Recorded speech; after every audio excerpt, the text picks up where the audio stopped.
Alhamdulillah, another day, another video. For today's video, guys, medyo excited tayo sa ating mga ipapakita sa inyo kasi may mga fruiting buds na tayo na nag-spawn ng oyster mushroom. Nasa 11th day na ako ng pag-aalaga ng oyster mushroom. So, nung umpisa, nagsimula lang talaga ako ng 10, parang experiment lang. O hindi naman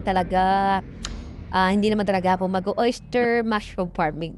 So, sinubukan ko lang talaga mag-alaga at dumami na nga yung ating mga fruiting buds na iba-iba ang pinanggalingan. Meron galing sa Calamba, meron galing sa Rizal, meron din galing sa Cavite. So, yung mga ipinapakita ko sa inyo na yan na meron ng mga oyster mushroom na nag-spawn, galing yan sa Cavite, sa Tansa, kay Tita's Oyster Mushroom. Maraming salamat nga pala sa pagbigay ng mga magagandang klase ng fruiting bud. Yun, maraming salamat sa inyo.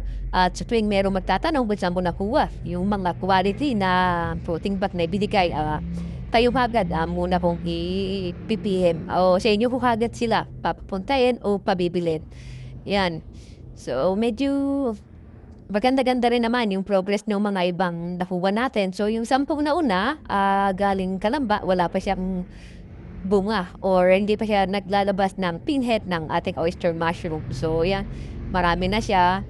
So, karamihan dyan, yung nanggaling kila Tita's Oyster Mushroom sa Tansa, Cavite. Lalo na yung may mga paper cup. Yan. Maganda. Yung pa nila yung unang nagbunga. Nakita ko mga nasa 5 piraso ng fruiting bud. Yung mga meron ng nag-start ng mamunga.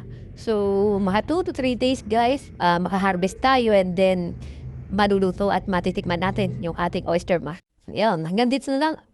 See you on my next video, guys. Assalamualaikum warahmatullahi wabarakatuh. Happy farming!